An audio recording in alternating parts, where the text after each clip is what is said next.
Jeg hedder Berit Højslet. Du har fået tilsat den her video, da du har vist interesse for Forevers forretningskoncept. God fornøjelse. Og lige nu kan I jo så tænke over, hvad er det, I drømmer om? Fordi vi drømmer alle sammen om noget. Som sagt, så var jeg pædagog. Og jeg var pædagog, fordi jeg faktisk havde drømt om at være pædagog i mange år. Og jeg var rigtig glad for at være pædagog. Det gik også rigtig hurtigt op for mig, at det der med at være pædagog er fuldstændig som alle andre lønarbejderjob. Jeg har aldrig været til en eneste jobsamtale, der startede med den der sætning. Jeg er ikke en eneste kommunal ansat, der nogensinde har spurgt mig om, hvad jeg drømte om. Fordi det var jo fuldstændig ligegyldigt. Jeg var der, måske ikke sådan lige inden for pædagogverdenen for at opfylde en andens drøm, men jeg var der i hvert fald for at opfylde nogens visioner. Nogle mænd i nogle jakkesæt som regel på et kontor. Og hvis min drømme passede overens med de visioner, så var det jo fantastisk. Det gjorde de bare ikke altid. Det gjorde de til at starte med. Men det blev de ikke ved med. Og så var det mig, der skulle gå på kompromis. Det var mig, der skulle gå hjem fra mit job og tænke, det kunne jeg godt lige have tænkt mig at gøre anderledes. Jeg kunne godt tænke mig, at jeg har haft tid til at være en lille smule mere til stede. Og de kompromiser indgik jeg med mig selv så lang tid, jeg faktisk gik ned med stress. Og jeg gik ned med stress i en så grad, at jeg også fik en depression. Og da jeg var færdig med det, så kunne jeg fortsætte, hvor jeg slap. Fordi jeg vidste simpelthen ikke, hvad alternativ jeg skulle vælge. Så jeg begyndte at drømme, og jeg begyndte at lede efter, hvor jeg kan få opfyldt de her drømme hen. For jeg drømte om at være min egen herre. Jeg drømte om, at det var mig, der skulle sætte dagsordenen for, hvornår jeg skulle lave hvad. Jeg drømte om, at det var mig, der skulle bestemme, hvordan jeg skulle være, når jeg var sammen med andre mennesker. Og mest af alt så drømte jeg om at være den mor, der ikke altid havde dårlig samvittighed. Og det kunne jeg bare ikke rigtig få til at passe ind i de jobs, jeg havde. Det fandt jeg ud af, at jeg kunne få ved Forever. Det er vidt forskelligt, hvad folk de drømmer om. Jeg siger ikke, at Forever det kun er for pædagoger, der er trætte af at blive presset. Er der nogen herinde, der nogensinde har købt en lottokupon? Ja. Jeg vil godt vædde med, at der er ikke nogen af jer, der købte en lottokupon, fordi I tænkte, så, nu vinder jeg 38 kroner. Det bliver en fest. Men sjovt nok er det rigtig tit det, der sker. Så vinder man lige 38 kroner, og så tænker man, ja, jeg vandt. Og så griner vi lidt af det, fordi vi ved godt selv, det var egentlig ikke det, vi havde håbet på. Men det er nok, så vi så køber ind igen i næste uge. Fordi, som min mormor siger, hun har købt lotto lige så længe overhovedet at være lottoer. Hun skal jo vinde. Det er rigtigt. Jeg vil bare ikke turde basere et helt liv på, at jeg måske vandt i lotto. Det er mit liv lidt for dyrebart til. Så da jeg stødte ind i Forever, så fandt jeg ud af, at jeg kunne bare skabe mine egne gevinster. Det var meget federe. Så det, I skal tænke lidt over nu, det er, hvad I drømmer om. Jeg siger ikke, at man skal gå fuldtid med det. Det kan være, at man bare tænker, en ny sofa, det ville egentlig være meget fedt. En tur i Disneyland med ungeren, det kunne også være ret sjovt. Det er vidt forskelligt, hvad vi drømmer om. Men den eneste er til at tage hånd om jeres drømme, det er jer selv. Og derfor er det bare en rigtig god mulighed. Og det håber jeg, I kommer til at kunne få en fornemmelse af lige om lidt, fordi nu vil jeg gå over til at snakke lidt mere omkring vores markedsplan. Så er det det, vi har herovre til venstre. Der har vi en producent. I kan kigge ned af jer selv. I har sikkert alt muligt på, der er købt i en butik. Det kan også være, at I har tænkt til at lægge på bordet, der er købt i en butik. Det er startet et eller andet sted med, at det er blevet produceret. Det kan være et par sko. Og så har det været igennem en hel masse led, inden det så er havnet ude i en butik, hvor I er kommet forbi og sagt, goddag, jeg vil gerne købe et par sko. De der sko, det kan være, at de er startet med at koste 25 kroner. Men undervejs har de været igennem en masse led. Ronaldo, han skulle måske løbe rundt i den, hvis det var et par fodboldstøvler. Det koster også penge for ham til det. Så i den anden ende, så giver vi glædeligt måske 1000 kroner, måske 1500 for de her par sko. Alle de led, der er her, langt de fleste af dem, de er timelønne. Ekspedienten, der står i butikken, det er fuldstændig ligegyldigt, hvilket humør hun er i. Hun får det samme i timen hver dag. Fuldstændig ligegyldigt, om der kommer en kunde i timen, eller om der kommer 50. Hendes timeløn er højst sandsynligt den samme. Rigtig mange af de her mennesker, de får den samme løn. Ikke den samme, men den samme, som de fik i går. Og forbrugeren, de betaler gildet, og så sidder der højst sandsynligt en producent, der muligvis er den, der tjener lidt flere penge. I det her system får man ikke altid så meget ud af at gøre sig umage. Jeg synes personligt, at jeg gjorde mig umage i de 21 år, jeg arbejdede som pædagog. Jeg fik da også lov at komme til julefrokost en gang imellem, så er det vist det. Her har vi Forever, som står for alt i vores koncept. De ejer de marker, hvor vores aloe vera den bliver produceret. De har fabrikkerne, hvor det bliver lavet om til kosttilskud, hvor det bliver puttet på tuber og lavet til cremer osv. De ejer samtlige hovedkontorer, alt personale, der er rundt i hele verden. De laver al vores markedsføringsmateriale, de står for det hele. Så der er ikke nogen mellemled, som vi ikke ved, hvad laver. Det sidste led hernede, det er brugerne, det er kunden, det er dem, der køber produkterne, og det eneste led, der er imellem, det er den enkelte forhandler. Nu er det lige pludselig mega sjovt at gøre sig umage. Fordi det her koncept, det er sat sådan op. Dem, der går milen, det er dem, der tjener penge. Dem, der ligger hjemme på sofaen, de tjener sjovt nok lige så lidt, som de gjorde i går. Så er det sket at arbejde. Og det er sket at hjælpe andre til succes. Fordi vi så heldigvis bliver aflønnet med en bonus, når vi hjælper andre til at blive dygtige. Det kommer jeg ind på lidt senere. Alle ledene her, jeg kan ikke finde prikkedimsen, det var her. Alle ledene her, de er rigtig godt tilfredse. Forever, de gør så umage. De kører nemlig med 90 dages ubetinget tilfredshedsgaranti på alle deres produkter. Det betyder, at alle vores produkter de bliver fremstillet ud fra et parameter. Det er, at de skal være det bedste. Fordi hvis ikke vores produkter de kan holde til, at folk de prøver dem af i 90 dage, og så stadigvæk er glade for den, så er der ikke ret meget ved at sælge de produkter. Hvilket som helst produkt kan vores kunder købe med hjem, bruge det i 89 dage, og hvis de så tænker, at den her shampoo, den gjorde ikke lige det, jeg havde håbet på, eller den her aloe vera drik, den gjorde ikke lige det, som jeg havde satset på, så kommer de med den tomme emballage, afleverer den til forhandleren, og de får hver en krone tilbage. Det gør, at vi har nogle meget trygge kunder. Det var det, der gjorde, at jeg selv blev kunde. Fordi jeg tænkte, okay, de der kosttilskud, de lyder lidt vilde. Dem kunne jeg godt tænke mig at prøve. Og samtidig, så tænkte jeg også, jeg synes, jeg har prøvet mange ting. Og det var bare sjældent, der var nogen, der havde banket på min dør, og så sagde, hvad så, er du stadigvæk glad, eller vil du bare have dine penge igen? Så jeg havde lidt svært ved at tro på det. Men jeg kunne se, det stod der sort på hvidt, så jeg blev nødt til at prøve det af. Og jeg fandt så ud af, at det var et af de bedste køb, jeg nogensinde har gjort i mit liv. Men den sikkerhed, det var det, der gjorde, at jeg turde at prøve noget nyt af. Og det er det, der gør, at rigtig mange af mine kunder, de tør at prøve noget nyt af, fordi enten er de glade, eller så får de deres penge tilbage, og så er det svært ikke at blive ved med at være glade. Så vi har nogle glade kunder. Det gør, at vi er nogle glade forhandlere, fordi vi føler aldrig, at vi presser folk til noget. Fordi vi anbefaler kun ting, som vi virkelig af et ærligt hjerte tror på, at folk de kan bruge til noget. Kommer der så en kunde og skal have pengene retur, så giver vi den pengene. Så sender vi en mail til kontoret, og så får vi et nyt produkt, vi kan gå ud og sælge. Så vi mister ingenting på det.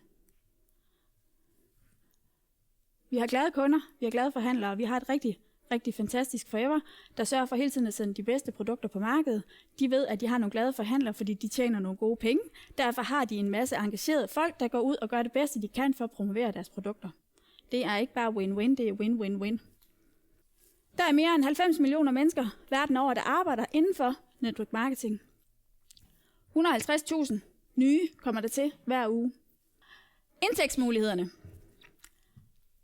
Dem har jeg været en lille smule ind på, kommer ind på dem lidt senere. Men ja, det er da en fordel, at man selv er herre over, hvor mange penge man vil tjene. Fleksible arbejdstider. De hænger rigtig godt sammen med mindre stress, i hvert fald i min verden. For det, at man kan have et job, hvor man dyrker den gode samvittighed, fordi man selv bestemmer, hvornår man vil arbejde, det hænger rigtig godt sammen for mig. Du er din egen chef. For nogen er det den fedeste sætning i verden, og for andre er det dybt angstprovokerende. Der er nogle mennesker, der bare har det bedst med at arbejde i en verden, hvor de arbejder fra 8 til 16 og gør, hvad der bliver sagt. Går hjem, får sin løn og gør det igen i morgen og i morgen og i morgen. Hvis det er sådan, man har det, så er Forever ikke noget for de mennesker. Det kan jeg lige så godt være ærlig at sige, fordi der kommer ikke nogen, der siger, hvad du skal gøre. Du skal selv gå milen. Der er masser af folk, der vil hjælpe dig og give dig gode idéer til, hvordan du får gået milene, og hvordan du når de visioner, du har. Men der kommer ikke nogen og siger, nu er klokken 8, nu skal du gøre noget. Ubegrænsede karrieremuligheder. Masser af personlig udvikling. Det giver næsten sig selv. Det er svært at gå i gang med noget nyt, uden at man kommer til at udvikle sig undervejs. Det betyder ikke, at når man går i gang med Forever, så skal man sidde og ryste bukserne over, og så skal man stå her om en måned og så holde et oplæg. Nu stemmer man selv. Man kan udvikle sig lige præcis i det mønster, man gerne vil. Det er så nemt, at man siger bare til sin sponsor, hvad man har i mål. Og så vil den person gøre alt, hvad de kan, for at hjælpe en med at få indfriet de mål. Hobby, deltid, fuld tid. Det er op til den enkelte, fordi det er lige præcis dig og dine drømme, det handler om. Firmaet det blev startet op i 1978 af en fyr, der hedder Rex Morhan. Og de visioner og den markedsplan, han lagde frem dengang, det er 100% det, vi kører efter endnu. Der kommer ind imellem rettelser, men det er altid forbedringer. Så alternativet, det kunne være, at det var en flok aktionærer. En flok aktionærer, der pludselig var skiftet ud med nogen, der tænkte, det der aloe vera, det bliver vist ikke at være økologisk dyrket. Det kunne være billigere, hvis vi lige gjorde sådan. Det der emballage, skal det være biologisk nedbrydeligt? Kom nu, vi kan få noget billigere. Og de der forhandlere, skal de have så mange penge? Ja, det skal de, fordi det har Rex bestemt. Så de visioner, firmaet det er bygget op på, det er dem, vi fortsætter på. Og det er en rigtig stor tryghed, synes jeg, at den dag, man sætter sig ned og læser den her markedsplan og siger, det her, det skal jeg. At så ved man, hvad det er for et job, man har sagt ja til. Man kan sige, at man kan jo blive selvstændig inden for rigtig mange områder, men jeg tror ikke, man finder et område, som er lige så simpelt at starte op for som Forever. Det øjeblik, man starter op, så bliver man sådan set bare logget ind på computeren sammen med den, der har inviteret en, skriver sit navn, sin e-mail, sin fødselsdag, så er man forhandler. I første omgang, så er man kun kunde. Men det øjeblik, man har lagt ordre for 3700, så er man forhandler. De her 3700, det er jo ikke et gebyr for at få lov at være med. Det er ikke et gebyr for at få lov at få en hjemmeside, eller at få lov at bruge navnet. Nej, det er 3700 kroner i produkter, du så kan gå ud og sælge, og så har du pludselig 4200. Det er forholdsvis nemt, synes jeg, og meget ufarligt. Og det er den rigtige branche. Vi arbejder med mennesker. Vi arbejder med mennesker med hud, og det er bare dem, der er flest af. Det er faktisk rigtig, rigtig smart.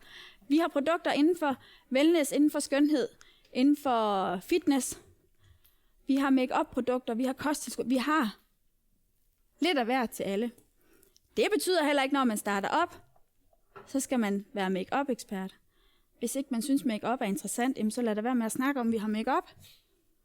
Hvis man synes, kosttilskuddene er spændende, så taler det om dem. Det er så simpelt, de produkter, man selv bliver mest glad for, det er sjovt nok dem, man sælger allerflest af. Dengang jeg startede op, der var mit mindset allerede hen i slutningen af den der markedsplan. For jeg tænkte, det var nogle dejlige lange tal, der stod der. Så nogle månedsløn kunne jeg godt tænke mig. Der er ingen tvivl om, når jeg fortalte det til folk. Altså, det var ikke sådan, de bare prøvede på at grine i smug. De gjorde det højlydt og tit. Jeg blev kaldt mange sjove ting. Det var mest negative ting som naiv og hold nu op, Berit. Tror du, seriøst, helt ærligt? Det kan man vist ikke leve af det der, var. Men fedt, du tør prøve. Og så rullede øjnene om i nakken. Men jeg vidste, at hvis ikke jeg prøvede det, så skete der i hvert fald ingenting. Så for mig blev det drivkraften.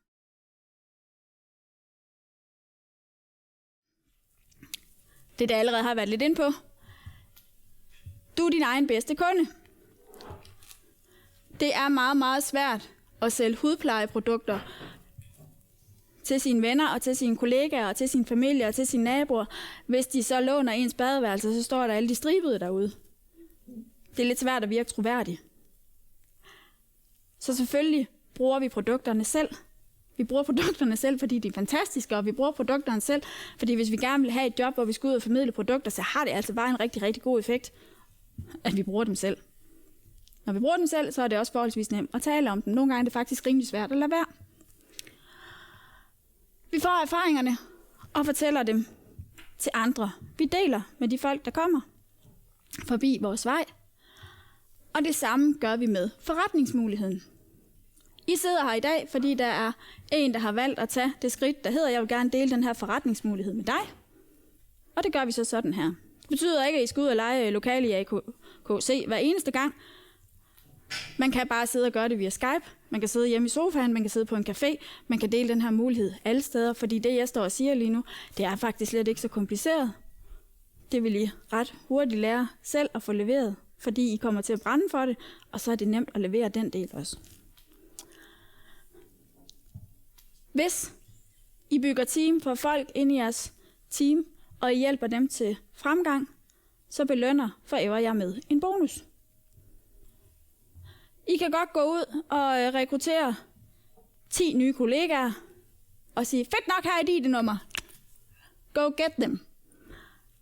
Og så går I hjem i sofaen igen. Så er der ikke nogen af de 10, der ved, hvad de skal gøre. Det betyder også, at I får så mange penge i bonus. De 10, de tjener så heller ikke nogen penge. I det hele taget, så er der ikke rigtig nogen, der får noget ud af det. Hvis I nu lægger jeres energi i at hjælpe de 10 til at få en rigtig god forretning, så siger Forever, det er et del med godt arbejde, det der. Nu har du tjent nogle penge, og så får man en bonus. Derfor er det sjovt at hjælpe andre til fremgang. Når man starter ud som ny, det er der, hvor man stadigvæk bliver betragtet som kunde, så får man 15%.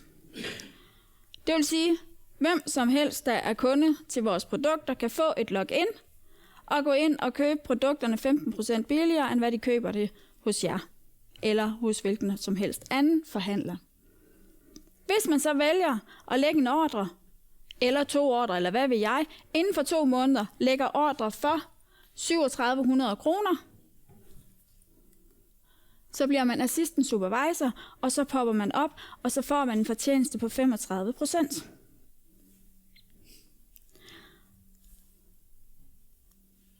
Går man så i gang med at bygge team, man får et par kollegaer med, så får man mulighed for at stige til supervisor, så får man 38%.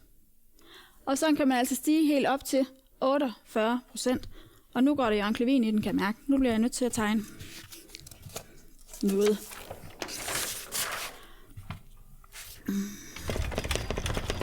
Kan alle se? Ja, eller nej?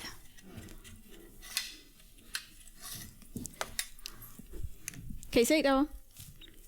Ikke sådan helt, nej. Godt. I og med, vores produkter de forhandles i hele verden, så er vores økonomi omregnet til et pointsystem.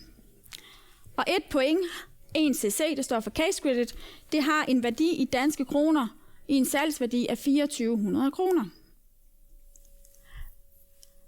Omsætning af de her cc, det bestemmer, hvornår vi får lønforhøjelse.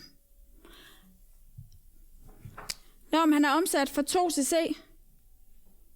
så bliver man assistant supervisor, så får man 35%, og så er man forhandler. Og så har man ret til at få 35%. Uanset om der går 2 år, inden man lægger sin næste ordre, så sparer man stadigvæk en tredjedel på de produkter, man køber hjem. Man falder ikke ned igen. Der er ikke noget med, nu skal du et eller andet hver måned. Når du er der, så er du der, og det gælder alle trinene.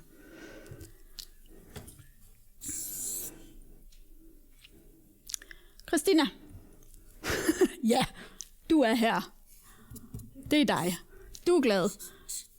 For du omsætter for 4 cc om måneden. 4 cc, det svarer til cirka 10.000 kroner. På trinet assistant supervisor er vi så enige om, så har Christina 3500 til sig selv. Er alle med? Godt. Så siger Christina, Berit, Susanne og Gitte, vil I ikke have et job? Kunne I ikke tænke jer at prøve det her? Jo, siger vi. Så hjælper Christina dem alle sammen med at gøre fuldstændig det samme. Omsæt for 4 cc, og så er vi alle sammen enige om, så tjener de alle sammen 3500 hver. Ja. Næste trin, der skal man i løbet af 2 måneder have omsat for 25 cc.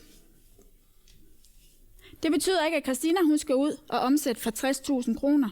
Det betyder, at hun får lov at tælle de point med, som der er lagt i hendes team. Så 4, 8, 12, 16. Vi laver alle sammen det samme næste måned. 16 plus 16, det er 32. 32, det er mere end 25. Vupti, så fik Christina lønforhøjelse. Christina får nu 38%. Christina går ud og sælger de samme 4 cc en gang til. Nu tjener hun bare 3800.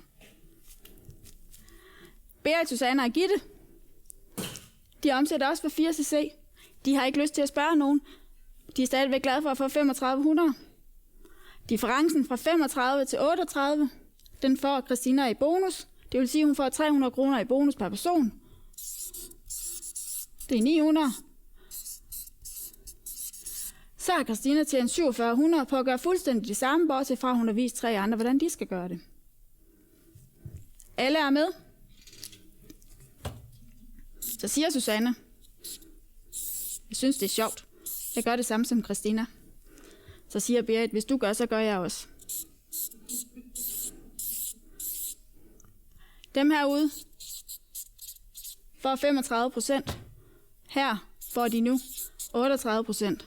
Og dermed de 4700. Christina hun får lov at tælle pointene med, ikke bare fra de her 3, men fra alt, hvad der popper ud. På den måde har Christina pludselig 75 point. Det vil sige 75 cc i løbet af 2 måneder, så stiger hun til 43%. Christina får differencen fra de 38 til de 43%. Ikke bare fra den person, men for dem alle sammen. Og det er den måde, vi tjener vores penge på. Giver det mening? Uanset hvor langt ud i ledene vi tæller, så tæller pointene altid med i næste led. På den måde har Christina på et eller andet tidspunkt haft et team, der genererer 120 cc. Det eneste Christina har gjort, det er, at hun laver 4 cc, men hun viser andre, hvordan de skal gøre det. Så begynder hun at få 48% i fortjeneste på hendes egen 10.000, og hun får differencen til de forskellige led i bonus. Når man har omsat for 120 cc på 2 måneder, så omsætter man altså for 288.000 kroner på 2 måneder. Det er okay, det kan der komme nogle rigtig fine bonusser ud af.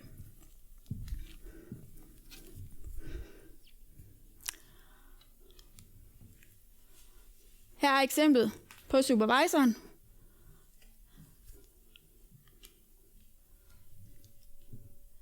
Det var der med de 38%. Der bliver solgt for 10.000 kroner, 3800. Og provisionen fra de 3, som du har hjulpet med at gøre det samme, så har du 5.000 kroner ekstra om måneden, cirka 60.000 kroner om året. 60.000 kroner om året, selvfølgelig skal du betale skat af den. Men det er stadigvæk en portion penge, der kan gøre en forskel for langt de fleste mennesker. Mangfoldiggørelse. Hvad vil du helst have? 1 million i dag, eller 1 krone, der fordobles hver dag i 30 dage. Der er nok mange, der vil sige, at jeg tager bare millionen. Men fordoblingens effekt, den er kæmpe stor, og det er det, vi arbejder med, når vi spørger en, der spørger en, der spørger en, der spørger en. Som manager, de 48%, det vil sige din egen 10.000, har du 4.800 kroner ud af. Din provision på de 3 supervisorer, det er 3.900. De 9 assistant supervisors, der ligger her, får de her 3 selvfølgelig provision af, men du får det på niveauforskellen herfra og dertil. Så der får du 12.000 knap og nap. Og det betyder, så har du altså lige knap 21.000 kroner mere om måneden i start løn som manager. Og det bliver jo ganske fin løn i løbet af et år. Det er ikke nemt. Det er ikke altid nemt at få folk til at høre efter, hvad vi siger, når vi siger, kom nu og hør om det. Jeg lover, det er mega godt. Men det er det værd. Det er det værd at finde de folk, som brænder for det, lige så vel som vi selv gør. Og det fede er, godt være det ikke er nemt, men det er simpelt. Fordi vi gør bare det, vi får lært af vores sponsor, og så viser vi det til nogle andre. Udover den her månedlige bonus, så har Forever en masse motivationsprogrammer. Jeg blev manager sidste år i 28. februar, og det øjeblik, man bliver manager, så begynder man at kvalificere sig til forskellige bonusser. Det betyder, at hen over sommeren, der kvalificerede jeg mig til, at ud over den bonus, jeg får fra mit team, jamen så får jeg 400 euro ekstra ind på kontoen hver måned i 36 måneder, som jeg selv kan vælge, om jeg vil købe en bil eller et nyt køkken, eller hvad nu jeg vil for. Derudover så kvalificerede jeg mig til, at vi til april rejser til Sydafrika. Min mand, min søn og jeg skal ned og bo på 4-5 stjerner, hvor mange stjerner? 5 stjerner hotel med alt betalt af Forever. Og for det ikke skal være løgn, så skal jeg ned for at have en ekstra bonuscheck med hjem. Det er okay, det gider jeg faktisk godt. Det skete meget, meget sjældent med kommunen. Så jeg er på. Og det fede ved det her, det er, at jeg er jo ikke noget særligt. Jeg er bare en, der har besluttet mig. Og så gik jeg milene. Og det kan alle I også. Jeg ved, jeg har i mit team rigtig mange, som arbejder på, at det skal komme til at ske. Jeg ved, mange af dem, de kommer til at nå det i år og næste år. Og det er fedt at være en del af noget, hvor folk de bare brænder for det. Og at belønningen så er, så skal vi også lige ud og rejse, og så skal vi også lige have nogle bonusser, og vi skal lige. Så Forever, det kan rigtig, rigtig meget. Tak fordi du så med. Hvis du tænker, Forever det kunne være en mulighed for dig, så er du velkommen til at kontakte mig. Eller tag kontakt til den person, der har delt dette link med dig.